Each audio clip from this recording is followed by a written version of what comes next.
Entrevista Venevisión. Líder en opinión. Por tu canal independiente, Venevisión. ¿Qué tal, amigas y amigos? Muy buenas tardes. Tal cual como lo anunciamos, ya está aquí en el estudio con nosotros Ramón Guillermo Aveledo, el expresidente del Instituto de Estudios Parlamentarios Fermín Toro. Gracias por acompañarnos hoy en Entrevista Encantado de estar Venevisión. aquí, muchas gracias, comenzando el año. Así es, y comenzando a hacer las interpretaciones de lo que está ocurriendo en la Asamblea Nacional, luego de que hoy precisamente se cumple una semana de que fue oficialmente instalada. Hay muchas noticias. El día de ayer causó mucha controversia la decisión que anunciara el Tribunal Supremo de Justicia de declarar la nulidad de los actos de la Asamblea Nacional debido a la proclamación de los diputados del Estado Amazonas por parte de la Unidad Democrática. Quisiéramos conocer su opinión en este sentido y luego también interpretar qué fue lo que pasó hoy, porque se suspendió la sesión por falta de quórum. ¿Fue una decisión estratégica o qué es lo que está pasando? Yo creo que en primer lugar tenemos que darnos cuenta de que estamos ante una situación que es nueva en este tiempo histórico. Desde hace ya casi 2 décadas, todos los poderes estaban en una sola dirección. Ahora ocurre que, por cierto, la situación que es normal dentro de la Constitución, en la Asamblea Nacional, que es el poder elegido por la ciudadanía, el poder deliberante, está en una orientación política distinta al Poder Ejecutivo. Porque los otros poderes se supone que no deben tener orientación política ninguna. El Tribunal Supremo, el Consejo Electoral y el Poder Ciudadano tienen que ser poderes políticamente neutros, porque están al servicio de todos. Entonces, bueno, hay un aprendizaje, una transición que está operando. El gobierno tiene que aprender a convivir con un poder público controlado por quienes tienen una opinión diferente, en este caso por la oposición, y la oposición tiene que aprender a que ahora, cuando tú tienes la mayoría en un poder público, tienes que tomar decisiones, y eso implica una responsabilidad mucho mayor que simplemente dar opiniones. Entonces estamos en esos acomodos, en esos movimientos que podemos decir telúricos, que la Tierra se mueve y parece que hubiera crisis. Habrá crisis en la medida en que las posiciones se calcifiquen, en que las posiciones se endurezcan y se escalen. Yo creo en ese sentido que lo que ha ocurrido hoy permite, no sé si esa fue la intención de los señores legisladores, pero ciertamente permite como un cuarto de espera para que haya oportunidad para que la política entre en plenitud en su desarrollo, entre en acción y se evite una colisión de poderes. ¿Por qué? Porque, mira, está previsto que el presidente de la República lleve el decreto sobre emergencia económica. Hablando de ese tema y de cuáles pudieran ser las interpretaciones de la suspensión de la sesión del día de hoy que fue pospuesta para mañana, había declaraciones del diputado Diosdado Cabello en la cual sentenciaba que se estaba dando una demostración de que los diputados de la oposición eran flojos, eran haraganes, utilizando palabras del diputado Diosdado Cabello, que no asistían a la sesión. Y esto ya se había señalado recurrentemente durante la campaña, que muchos diputados que estaban en el Parlamento en el periodo anterior no acudían a las sesiones. ¿Cómo interpretar estas señales? ¿Corresponde a ese proceso de engranaje político? Bueno, la verdad es que hay personas que se van adaptando a los cambios y hay personas que no. Hay personas que parece que ya no están montados allá arriba, manejando el sonido y dando la palabra y quitando la palabra, pues entonces eso, no se adaptan a ello. Yo espero que el diputado que usted ha mencionado también se adapte a su nueva situación y aprenda a tener un trato más considerado con sus colegas parlamentarios y, por cierto, con los periodistas, con los que también es muy agresivo, porque, bueno, eso forma parte también del aprendizaje, recordarnos a todos que finalmente todos somos ciudadanos, todos somos venezolanos y que las posiciones de poder se tienen en un momento y después dejan de tenerse, porque no hay nadie que tenga poder eternamente, eso no existe. Y del poder se entra y se sale, porque lo único que es permanente es la República, lo único que es permanente es Venezuela con sus instituciones que tienen que dar respuesta a lo que estamos viviendo los venezolanos. Acerca de esa situación que ha sido interpretada como desacato por parte de la Asamblea Nacional, el ministro Jesús Farías ofreció unas declaraciones en las cuales decía que se estaban dando señales por parte del Parlamento de un esquema de confrontación. ¿Cree que esto es así, que la Asamblea de alguna forma está en la posición de ser contrapeso del Ejecutivo Nacional y que esté generando un clima de inestabilidad y de ingobernabilidad? La Asamblea tiene unas funciones y el Ejecutivo tiene otras. La función de gobernar es del Ejecutivo, la función de legislar y controlar es de la Asamblea Nacional. También tiene la función de representar, porque ahí está la diversidad. Hay gente que votó en su mayoría por la Mesa de la Unidad Democrática, hay gente que votó y tiene diputados allí que votó por el Partido Socialista Unido de Venezuela. Y todas son opiniones que valen. Entonces, lo importante es que la Asamblea ejerza sus atribuciones en el marco de la Constitución. Por ejemplo, en esta situación económica tan grave, han anunciado un decreto de emergencia económica. Ese decreto es competencia del Ejecutivo, sí, sin duda. El Ejecutivo tiene la facultad para dictarlo, pero según la misma Constitución, debe en los 8 días primeros después de dictado, debe ir a la Asamblea y someterlo para explicar qué lo justificó y para pedir la aprobación de la Asamblea. Por cierto que la duración de esa aprobación es 1 mes, y entonces al mes, si el gobierno quiere que permanezca la emergencia, tiene que volver a la Asamblea y solicitar la prórroga y explicar. ¿Y eso servirá para qué? Espero yo. Por ejemplo, para que vaya el Banco Central y le dé al país, a la Asamblea y al país, las cifras de inflación, de crecimiento o no de la economía, las cifras de abastecimiento, para que la gente sepa lo que el gobierno piensa acerca de la escasez y lo que piensa hacer para resolverla y la ayuda que pide a la Asamblea para eso. Eso es muy importante que eso ocurra y por eso no hay que darle preferencia, me parece a mí, a la confrontación política para darle paso a esa discusión que es un tema que los venezolanos esperan que se discuta. Precisamente para rebasar esa confrontación y esa diatriba política y tratar temas que competen a todos los venezolanos, como es el escenario económico, y en esta situación del decreto de emergencia económica, Jesús Farías también señalaba en parte de sus declaraciones que sería muy interesante escuchar el debate en el Parlamento por parte de voceros de la oposición sobre el cupo viajero, el cupo electrónico, el aumento de la gasolina.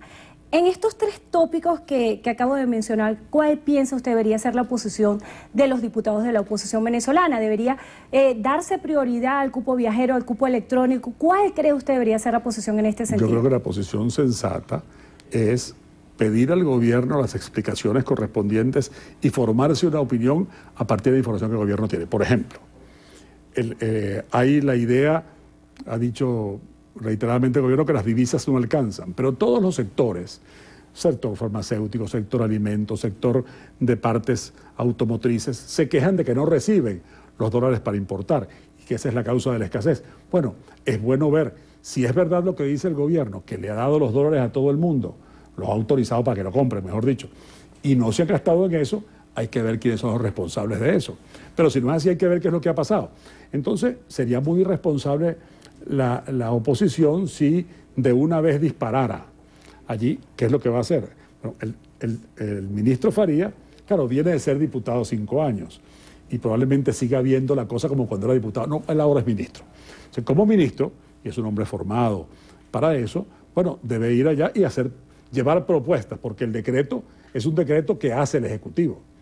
Y con base en ese decreto que hace el Ejecutivo, con las propuestas del Ejecutivo, el Parlamento se pronuncia. Seguramente se designará una comisión que lo estudie, presentará un informe ante la Asamblea y la Asamblea emitirá o una aprobación al decreto tal como es, o un rechazo, o unas proposiciones de modificación, que todo eso forma parte de lo que se puede hacer. Ahora, lo importante es que haya soluciones para los problemas de la gente, que sean soluciones certeras, porque la gente no aguanta, la gente está en todas partes, está sufriendo mucho por la escasez y por los precios, que en estos primeros días del año no se sienten tanto los precios porque no hay cosas, porque por la paralización propia del fin de año, las existencias están muy bajas en todos los supermercados y los mercados, pero cuando uno consigue algo, ayer tuve que reparar una lavadora en mi casa, pero repararla me costó mucho más de lo que me costó comprarla, pero eso que me pasa a mí le pasa a cualquiera. Y esas son cosas que angustian a los trabajadores, a la clase media, a todo el mundo en Venezuela. Y sin distingo político, porque la situación económica no escoge para perjudicar. Es decir, no hay una lista para decir se perjudica a este y no a este otro, sino que es algo que afecta a todos los venezolanos. Y aquí es muy importante que el Ejecutivo plantee en este decreto pues toda la información y asertivamente qué es lo que piensa hacer, y que la Asamblea lo analice responsablemente, como por cierto lo ha prometido el presidente de la Asamblea y el jefe de la fracción parlamentaria de la Unidad, Julio Borges, el presidente de la Asamblea, Henry Ramos, y el jefe de la fracción parlamentaria de la Unidad, Julio Borges. Y yo creo también que desde el momento en que el jefe de la fracción parlamentaria del PSUV, Héctor Rodríguez, un político joven que tiene mucho por venir y que yo creo que tiene un gran futuro por delante y un futuro que cuidar, pues entonces, desde que anunció que vendría el decreto a la Asamblea a ser sometido al parecer de la Asamblea, yo creo que ahí está el marco para que esa discusión sea una discusión seria, que puede ser enconada, es verdad, que puede ser de puntos de vista muy diferentes, es previsible que así sea, pero que no tiene por qué ser una guerra, ni mucho menos, porque lo importante aquí es cómo va a afectar esto a los venezolanos. Ahora que menciona al jefe de la bancada, denominada Bancada de la Patria, Héctor Rodríguez, hace pocos momentos él ofrecía unas declaraciones en las cuales señalaba que existían pruebas de audios en las cuales se podrían comprobar delitos electorales por parte de la Unidad Democrática en lo que está ocurriendo en esta situación con los diputados de Amazonas. ¿Cuál piensa usted debería ser la posición de los diputados de la Unidad en el caso de que se llegara a comprobar que existieran delitos electorales? Fíjese, si así fuera, tiene que haber no solo las pruebas en el tribunal, no para que estén en manos de un diputado, porque los diputados no son jueces. Los diputados son actores políticos. Son los jueces aquellos a los que les corresponde evaluar las pruebas. Y es a la Fiscalía a la que le corresponde promover las pruebas ante los tribunales. El que anden reales o presuntas pruebas en manos de particulares, y mucho menos en manos de dirigentes políticos, lo que se traduce, lo que significa es una contaminación de la justicia. Mire, si en lugar de una decisión de estas previas, que son las cautelares, hubiera una decisión sobre el fondo y hubiera un pronunciamiento que se anula el acto del Consejo Nacional Electoral, que fue el que proclamó a los diputados, es el CNE, ese es el demandado en este caso. Se anula ese acto, bueno, que haya rápidamente las elecciones y se elijan nuevos diputados por Amazonas y ya está. O si eso se comprueba que no es así, pues entonces rápidamente se restablezca. Lo que ha ocasionado esta discusión es que antes de que el proceso concluya, se ha pretendido inhibir la incorporación de los diputados, que es algo que está en contra de la propia jurisprudencia del Tribunal Supremo, que no tiene esa facultad. Esa discusión, cuando la justicia se pone un poquito más política de la cuenta, ocasiona estas crisis. Por eso la solución tiene que estar en el campo de la política, que es un campo de inteligencia, un campo de avenimiento, de entendimiento y de razones. Mientras sucede esta discusión, también está en juego la presencia que pudiera haber el día viernes en la Asamblea Nacional por parte del presidente de la República, Nicolás Maduro, quien estaba convocado a asistir a rendir su memoria y cuenta de la gestión 2015. ¿Qué piensa usted debería suceder? En este caso, el diputado Diosdado Cabello, cuando ofrecía declaraciones, decía que si no se acataba la decisión del Tribunal Supremo de Justicia, el presidente de la República no asistiría el viernes a presentar la memoria y cuenta ante el Parlamento, sino que lo haría ante el Tribunal Supremo de Justicia. ¿Cuál es su opinión? El tribunal no tiene facultades para eso, porque el control político de la gestión del presidente de la República corresponde a la Asamblea Nacional, ¿no? Estaría incurriendo el tribunal en una usurpación de funciones. Eso sería una arbitrariedad. Ayer, que yo estuve de visita en el Parlamento, porque tenía una conversación con el presidente de la Asamblea, saliendo yo de su despacho, estaban llegando los oficiales de la Casa Militar a saludarlo, la Casa Militar del presidente Maduro, porque estaban viendo el Palacio para hacer los preparativos para la comparecencia del presidente el viernes. Y eso fue ayer, de manera que yo veo que están avanzando los preparativos para, con toda normalidad, vaya el presidente de la República, presente su mensaje ante la Asamblea. Ese mensaje originará un debate que no va a ocurrir ese día, porque no es lo que se estila. Ese día se escucha, se recibe y se escucha al presidente de la República, y entiendo que ocurre también la entrega de las memorias y cuentas de los ministros. En este tiempo se ha hecho a veces en días separados, pero también hay que presentar la memoria de cuenta de cada año, del año de los ministros, y entonces hay un debate en Cámara con posterioridad, un análisis de las memorias y cuentas en cada comisión. Para eso es que se presentan.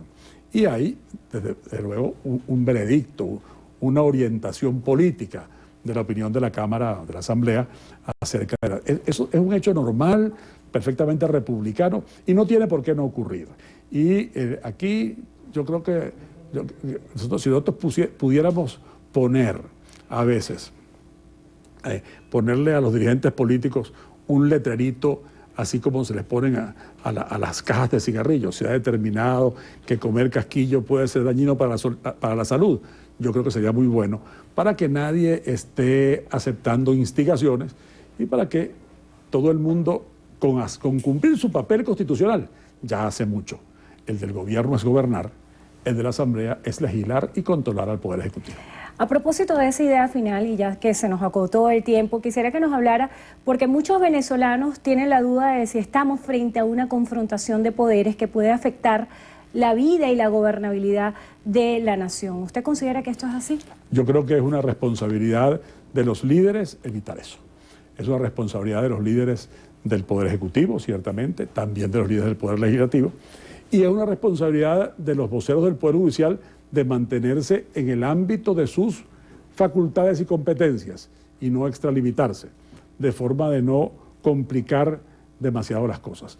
¿Cómo se evitan las crisis? Aplicando la Constitución y teniendo la facultad de dialogar, la facultad que nos ha pedido recientemente la Conferencia Episcopal para Todos, la facultad de dialogar entre los actores, porque el lunes sigue siendo nuestro país y estamos todos aquí. Y nadie va a dejar de ser venezolano, nadie se va a mudar de Venezuela, nadie se va a ir de aquí. En el país convivimos en distintas opiniones y tenemos que buscarle entre todos solución a problemas que se han agravado mucho en perjuicio de los venezolanos. Y que todos seamos buenos venezolanos. Muchísimas gracias a Ramón Guillermo Abeleo, presidente del Instituto de Estudios Parlamentarios, Fermín Toro, por haber estado con nosotros hoy en Entrevista. Encantado, en víspera de irme para nuestra tierra, para ver a la Divina Pastora. Así para es. recibirla el día 14, pasado mañana. Nuestras oraciones a la pastorcita de toda la fe venezolana. Gracias por acompañarnos. Muchas gracias. Y gracias a ustedes también por habernos acompañado. Que tengan todos feliz tarde.